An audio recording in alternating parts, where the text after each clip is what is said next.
তোর পেটে কি আছে? কুয়ো না পাতকো? কেন মানে তুই তো একটু আগে ভাত খেয়ে এসছিস। ওই জন্য ভাত খেয়ে নিলি। আমি জানতাম না যে বাড়ি ভাত রান্না হবে। 14 বছর মানে বাড়ি নেই, রান্না করিনি, কাজে কাজে গেছে।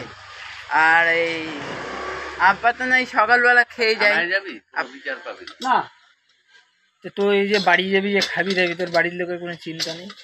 না, আমার বাড়ির লোক বলে কি যে যদি ভাত যদি না থাকে ওখানে কারো বলবি বেটিতে বাড়ি গিয়ে খেয়ে এসেছিলাম, অল্প কটা খেয়ে তারপরে বেটিতে বাড়ি, আমি বেটিতে বাড়ি গিয়ে ওই যে তোর বাড়ির লোকের কোনো চিন্তাধারা নেই যে তুই খাবি না, কি কাজে গেছিস বাড়ি এসে খাবি কি খাবি না? আমার বাড়ির লোক জানে যে ও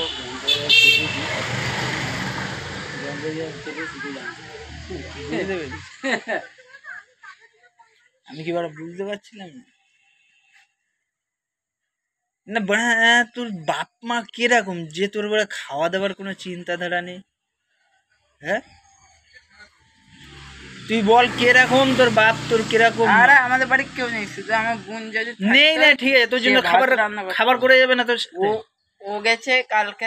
তোর বাপ তো সকালবেলা খেয়ে চলে গেছে কালকে কাজে।